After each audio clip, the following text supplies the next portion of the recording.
So over the weekend, apparently, Donald Trump decided to strike the Houthis in Yemen.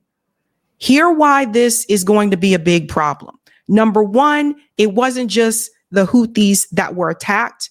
There were also civilians that were killed in Yemen, including children, which you'll hear about that in just a second.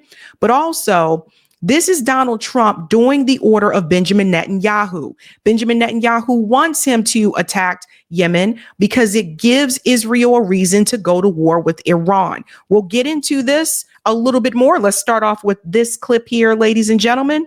Breaking news. He says, today, I have ordered the United States military to launch decisive and powerful military action against the Houthi terrorists in Yemen. They have waged an unrelenting campaign of piracy, violence, and terrorism against American and other ships, aircraft, and drones. The statement goes on to say Joe Biden's response was pathetically weak, so the unrestrained Houthis just keep going. It has been over a year since a U.S. flagged commercial ship safely sailed through the Suez Canal, the Red Sea, or the Gulf of Aden. The last American warship to go through the Red Sea 4 months ago was attacked by the Houthis over a dozen times. Funded by Iran, the Houthi thugs have fired missiles at U.S. aircraft and targeted our troops and allies. These relentless assaults have cost the U.S. and world economy many billions of dollars, while at the same time putting innocent lives at risk. The Houthi attack on American vessels will not be tolerated. We will use overwhelming lethal force until we have achieved our objective. The Houthis have choked off shipping in one of the most important waterways of the world, grinding vast swaths of global commerce to a halt and attacking the core principle of freedom of navigation upon which international trade and commerce depends. Our brave warfighters are right now carrying out aerial attacks on the terrorist bases, leaders, and missile defenses to protect American shipping, air, and naval assets, and to restore navigational freedom. No terrorist force will stop American commercial and naval vessels from freely sailing the waterways of the world. Want to pop you out to this live image one. We're going to stop here. So that was the statement from Donald Trump that he posted on Truth Social. And I got to say this, and we'll get into a little bit more details about who was actually hit and who was harmed. First and foremost, you have to understand what's really happening. OK, so here's what's really happening. Iran backs the Houthis, just like Iran backed Hamas, just like Iran backed Hezbollah, right? So this was the axis of resistance. Israel has managed to weaken the axis of resistance, right? So they have done this by, obviously attacking Hezbollah in Lebanon. They've also done this by occupying and entering Syria full force now. And of course, with Hamas as well. As Donald Trump said, there is this ceasefire. Israel has already broken the ceasefire, as they usually do anyway. But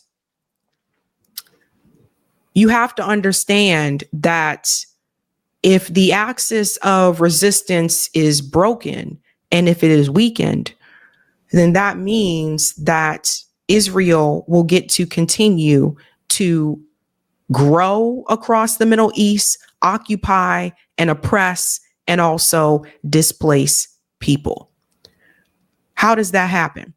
Well, number one, this is what Bibi wants. This is what Benjamin Netanyahu wants, which is for the U.S. to strike Yemen, to get a response from Iran.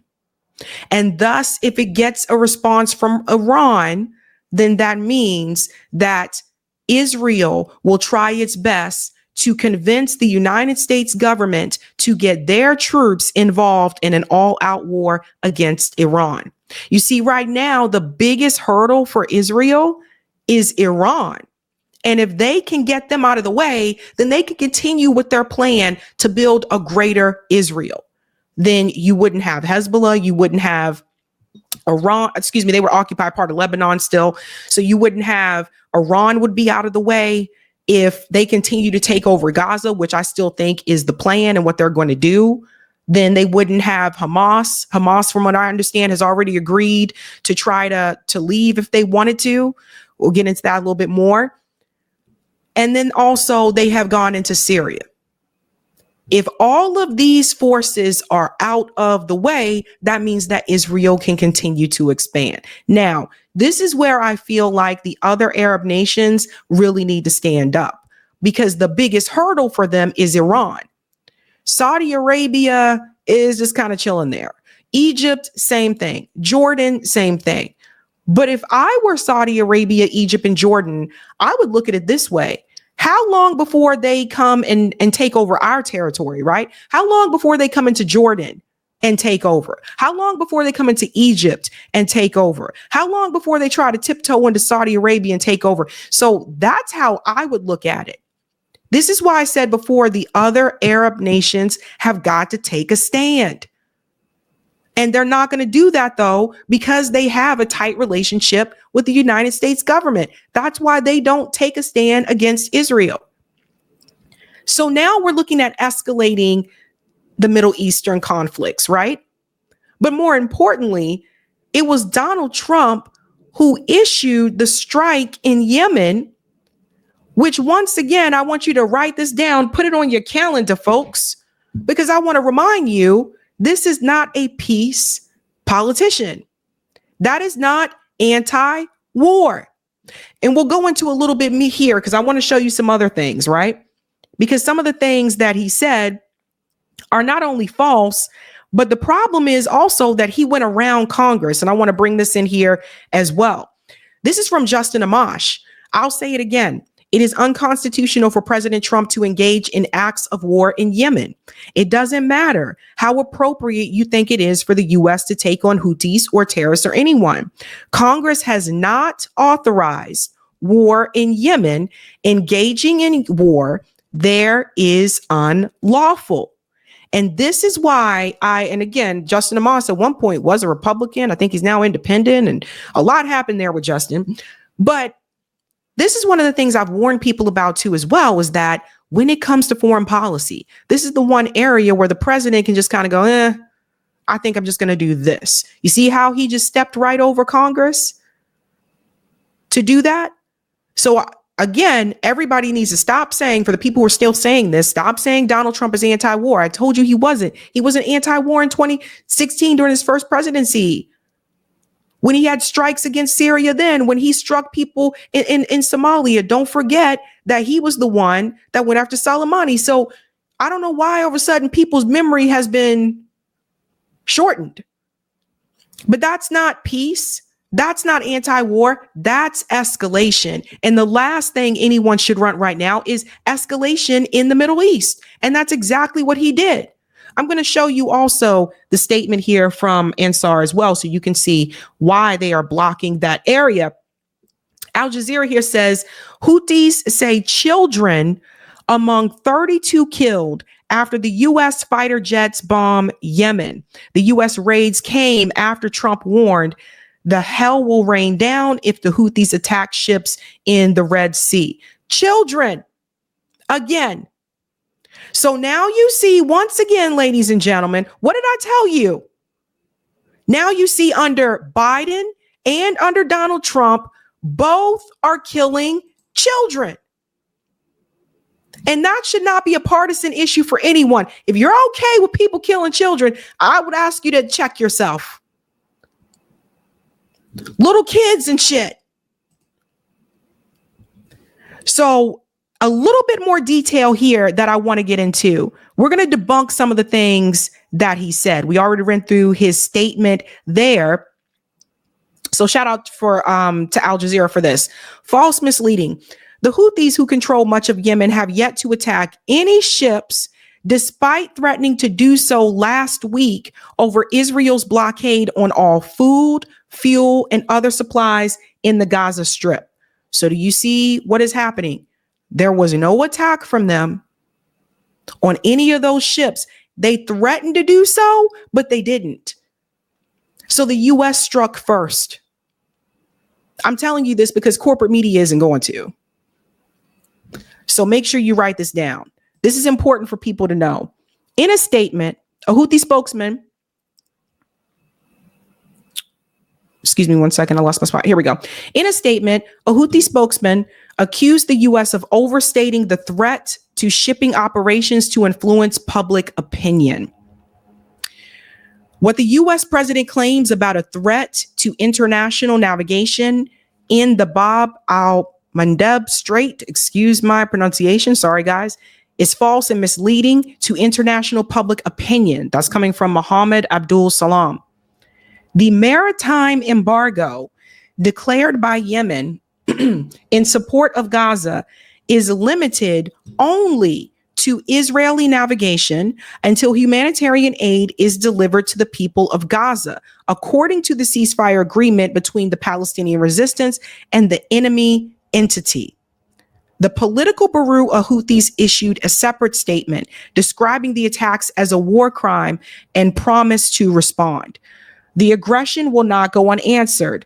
Our Yemeni armed forces are fully prepared to respond to escalation with escalation. So does everybody see what's happening now?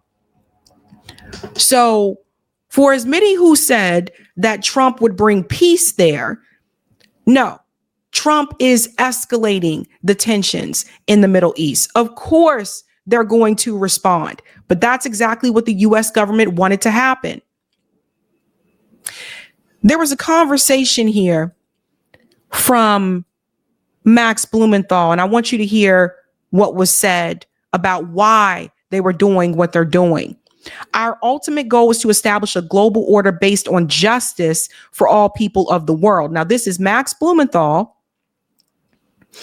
He spoke to Mohammed al-Bukhari, spokesman for Yemen's Ansar Allah, which is now under attack by U.S. military. Just going to take you back. I want you to listen to what was said. Why was Ansar Allah willing to risk so much to attempt to force a ceasefire in Gaza, and was the price worth it? Bismillahir Rahmanir Rahim. In the name of God, the most merciful, we in the Ansar Allah movement act based on religious and moral principles, not agendas or self-interest. That is why we were prepared to make every sacrifice to defend the oppressed in Gaza. We successfully pressured the US and the Zionist entity, ultimately leading to a ceasefire. Our operations became the most significant leverage for the Palestinian resistance. Without them, I fear the Palestinian people would have suffered even greater losses, and the war would still be ongoing today. Yemen has endured immense suffering due to American and British policies. The price we paid was heavy, but it is insignificant compared to our duty toward Gaza. Our ultimate goal is to help establish a global order based on justice for all peoples of the world.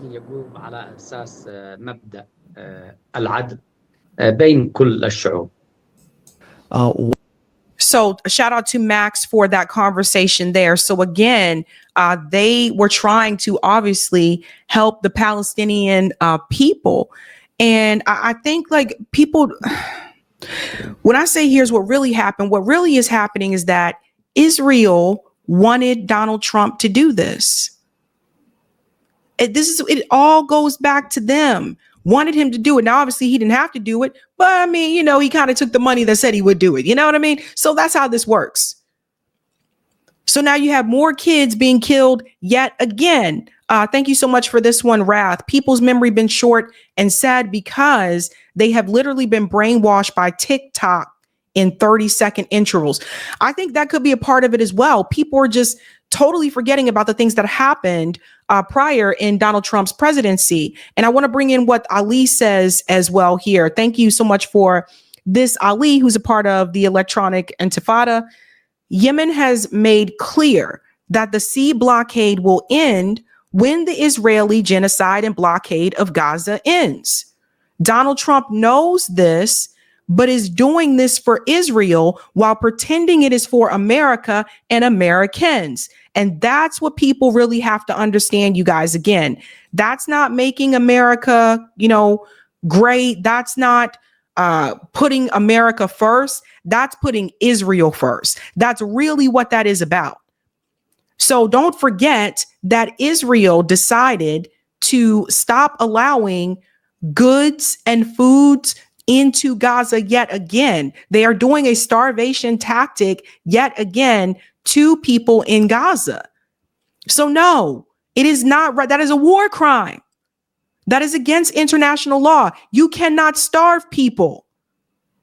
But they've been doing it. And you know who lets them get away with it? The US government. You can add the UK to that too, because they're basically just an extension of the US, okay? When people get real and they decide they want to break ties from the atrocities that our government commits, let me know. Until then, you're just an extension of the US government. That's it. That's how I see it. It's very sad and very unfortunate. Like I was trying to tell you guys, that is the last of what we see as the resistance right now this far. And you can call them whatever you want to, but have you seen Yemen?